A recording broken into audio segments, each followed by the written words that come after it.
You are being watched. Right now, as you read these words, invisible digital tentacles track your every movement, catalog your deepest desires, map the contours of your soul. Your phone isn't just a device, it's an electronic confessor that collects the most intimate secrets of your existence. And the most disturbing part, you voluntarily surrendered this surveillance, embraced your own digital prison with a smile on your face and a like in your heart. Michel Foucault, the French philosopher who unmasked the hidden mechanisms of power, warned us decades ago about this reality we now inhabit. Through his revolutionary concept of the PANOPTICON, that watchtower where a guard can observe all prisoners without being seen, Foucault showed us how modern power doesn't need physical chains to control us. He prophesied our digital age, where every click, every scroll, every pause on a photo becomes precious data in the hands of corporations that know you better than you know yourself. The panopticon is a machine for dissociating the sea, being seen dyad in the peripheric ring. One is totally seen without ever seeing. In the central tower, one sees everything without ever being seen, Foucault declared, and these words echo with haunting prophetic force in our hyper-connected reality. You are the prisoner in the peripheral ring, completely visible to algorithms that never sleep, while tech corporations operate from their invisible central towers, observing every fragment of your digital life. But this isn't just a story about technology, it's a revelation about the fundamental nature of power and how it infiltrates the most secret corners of our existence. It's about how you were seduced into participating in your own subjugation, transformed into a sellable product while believing you were simply having fun, connecting, living. The diabolical genius of the digital panopticon lies not just in constant surveillance, but in how it disguises itself as convenience, connection, freedom. Your smartphone promises to liberate you from the constraints of time and space, instantly connect you with any person, any information, any experience, and it delivers on these promises, but for a price you never fully calculated.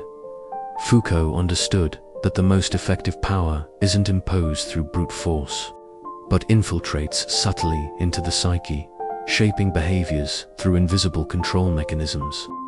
Power is not an institution and not a structure. Neither is it a certain strength we are endowed with. It is the name that one attributes to a complex strategical situation in a particular society, he explained, and this complex strategical situation has never been more evident than in the smartphone era. Every morning, you reach for that small glowing rectangle before you've even fully opened your eyes. This automatic gesture, this compulsive need to check notifications, messages, updates, it's not just an innocent habit. It's the result of decades of behavioral engineering, of algorithms designed specifically to create addiction, to transform your attention into a tradable commodity. The apps on your phone aren't neutral tools, passively waiting for your use.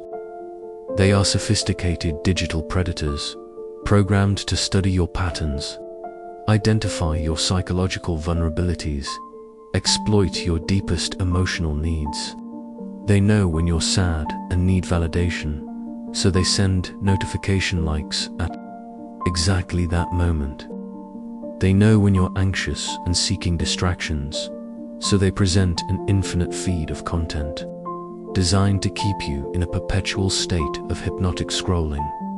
The panoptic surveillance that Foucault described in 18th century prisons and psychiatric hospitals has evolved into something far more insidious in our digital age. There are no more visible guards or observation towers. Surveillance has become invisible, embedded in the very structure of our daily lives, disguised as entertainment, convenience, social connection. Your phone knows your deepest fears through the searches you make at 3 in the morning, when insomnia and anxiety conspire to keep you awake. It knows your secret desires through the videos you watch repeatedly, pausing at specific moments that reveal unconfessed longings. It knows your insecurities through the profiles you obsessively stalk, comparing your real life to the carefully curated versions others present online. We must not think that by saying yes to sex, one says no to power, Foucault declared, pointing to how power operates through the regulation of desire. In the digital age, this regulation has reached levels of sophistication that would make medieval inquisitors blush. Your desires aren't just catalogued, they're shaped, directed, commercialized. The algorithm doesn't just observe what you desire, it creates new desires, manufactures needs you didn't know you had. Digital pornography has become the perfect laboratory for this engineering of desire. Through increasingly sophisticated algorithms, pornographic platforms map and mold the sexuality of billions of people, creating patterns of arousal that serve not human fulfillment, but the commercial objectives of distant corporations. Your sexual desire, that most primitive and personal force of human existence, has been colonized by algorithms that know exactly what content will keep you engaged, consuming, always returning for more.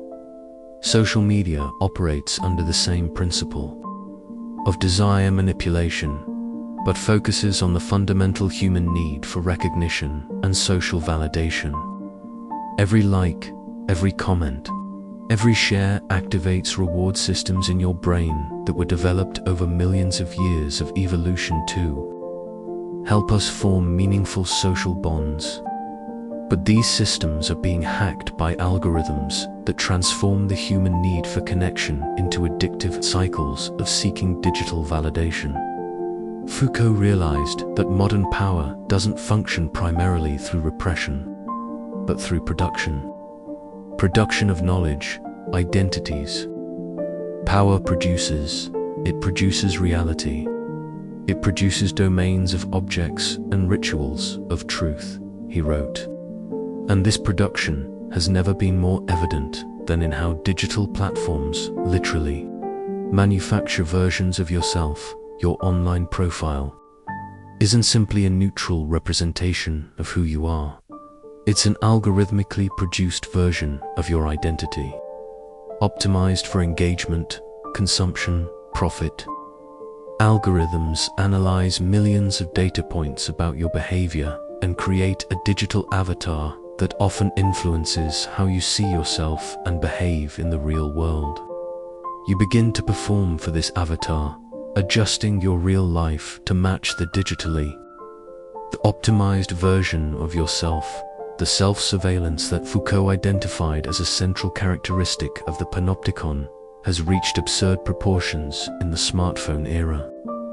You no longer need external guards to monitor your behavior.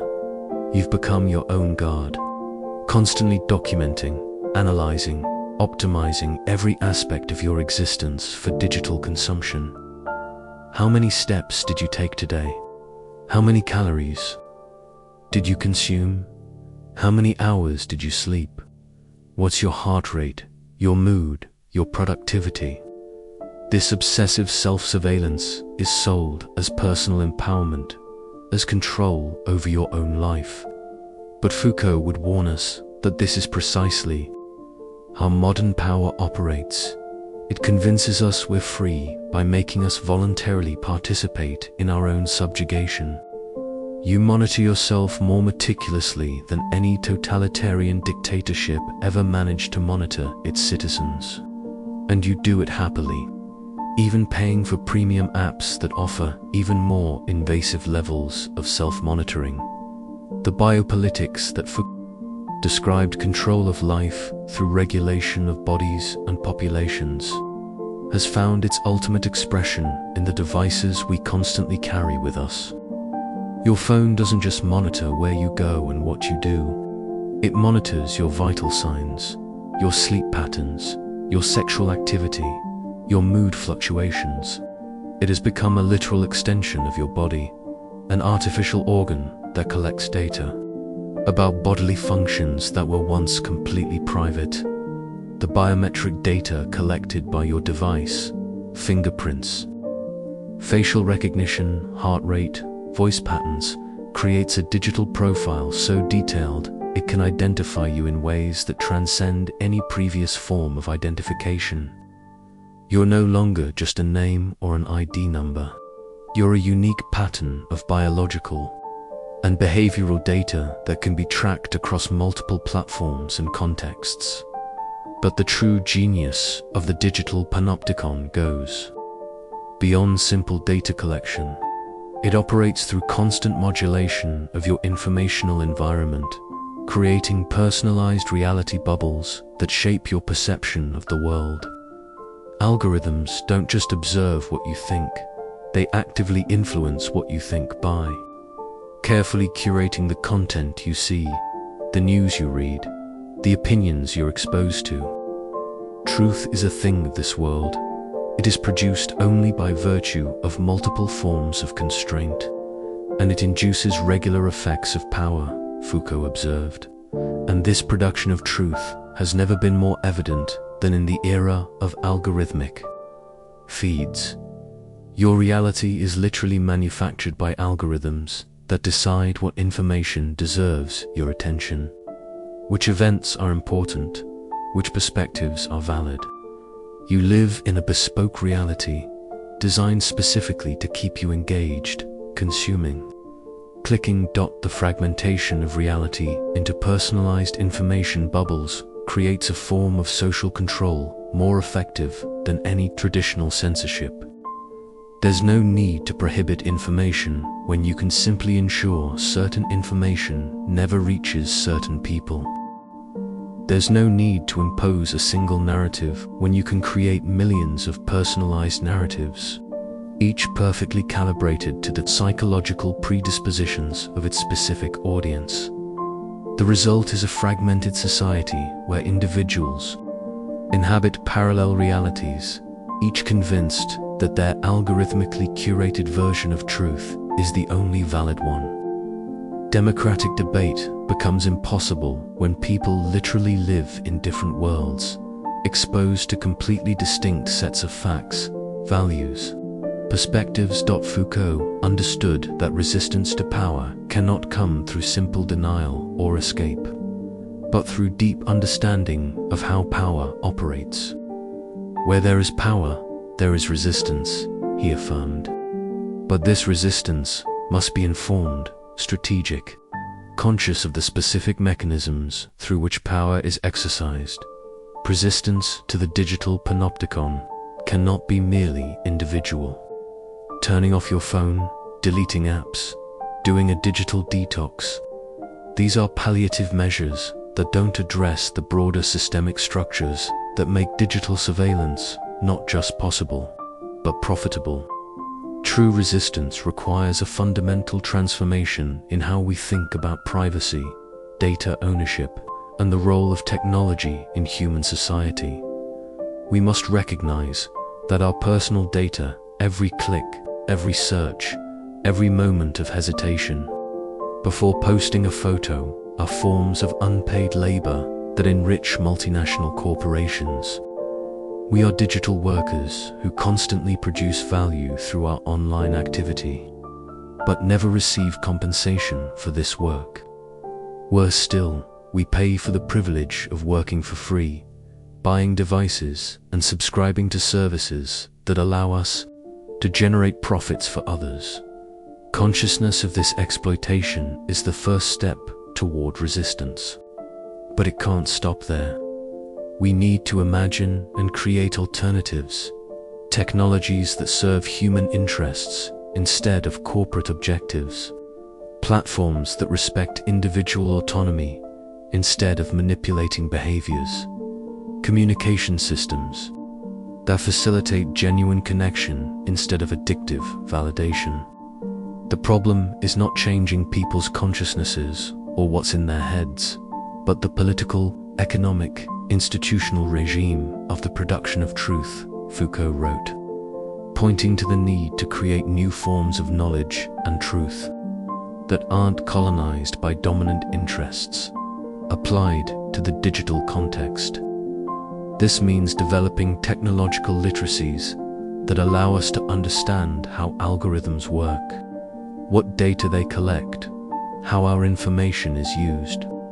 It means demanding transparency from tech corporations, government regulation that protects fundamental rights, and the development of technological alternatives that prioritize human well-being over corporate profits.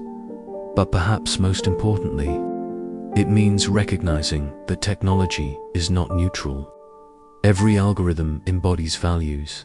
Every interface reflects choices about how humans should behave. Every platform promotes certain forms of life over others. We cannot simply passively accept the technologies offered to us. We must actively participate in their creation, ensuring they serve our deepest values instead of shaping us to serve the values of others. The struggle against the digital panopticon is ultimately a struggle for the human soul.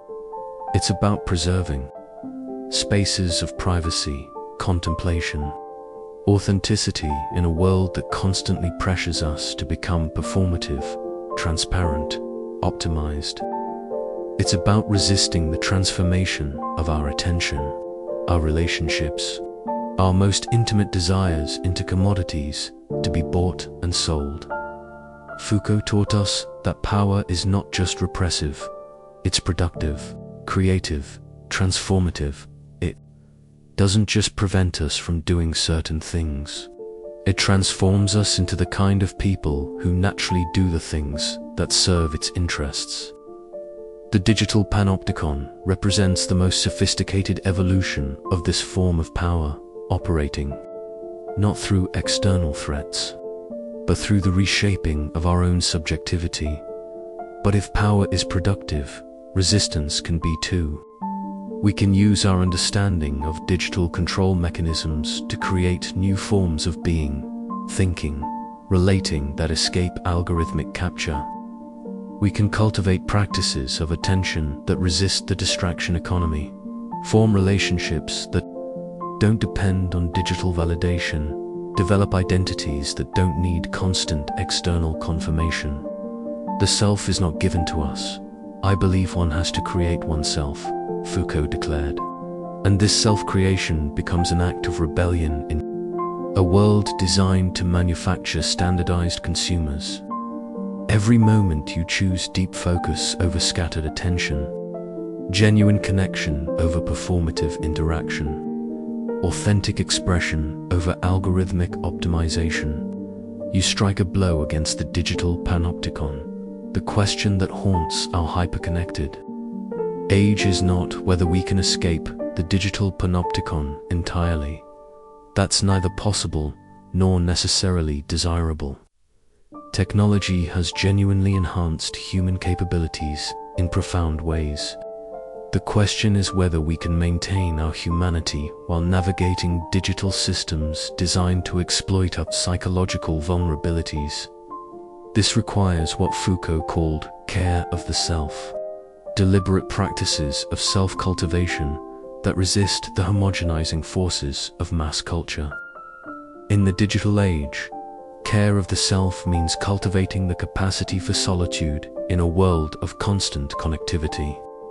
Developing the ability to think deeply in an environment designed for shallow distraction. Maintaining authentic relationships in spaces optimized for performative interaction. It means learning to see through the illusion of choice that digital platforms offer. Yes, you can choose between thousands of apps, millions of videos, billions of pieces of content. But these choices are all within parameters set by others, all designed to serve objectives that may not align with your deepest needs and values.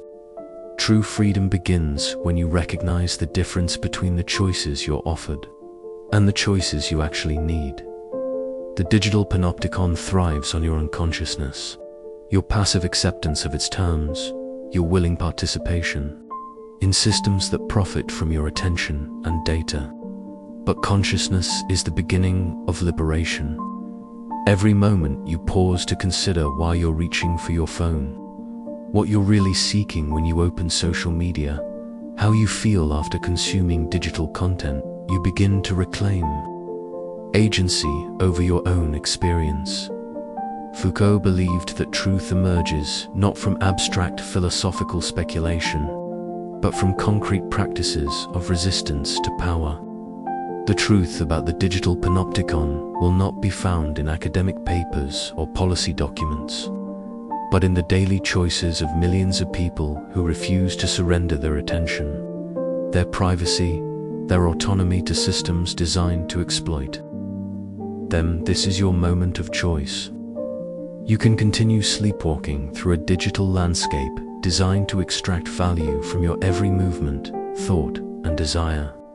Or you can wake up to the reality of your situation and begin the difficult but essential work of reclaiming your own life. The panopticon is powerful, but it's not omnipotent.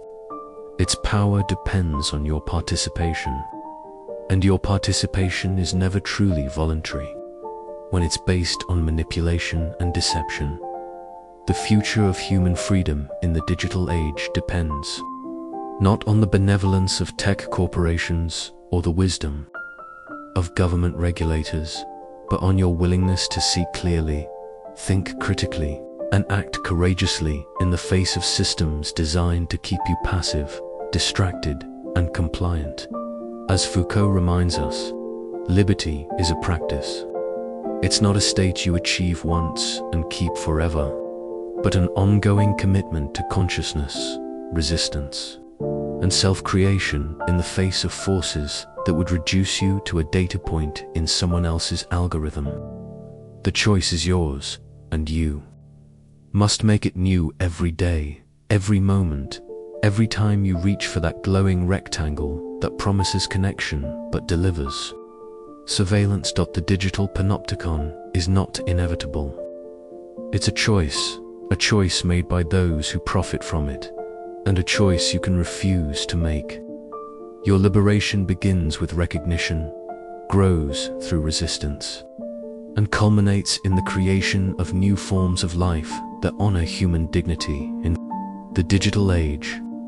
The question is not whether you can escape the watchtower, but whether you have the courage to stop performing for its invisible gaze and start living for something greater than algorithmic approval.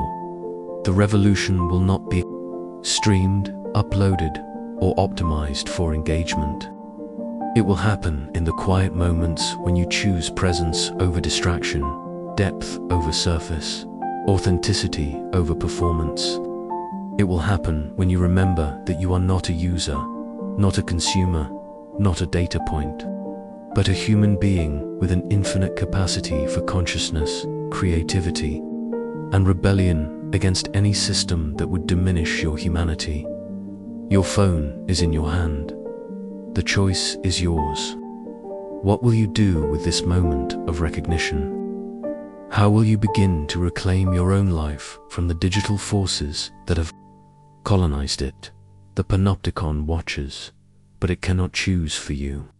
That power, the power to choose, remains forever yours, no matter how sophisticated the surveillance, how seductive the interface, how compelling the algorithm. Choose wisely. Choose consciously. Choose as if your humanity depends on it, because it does.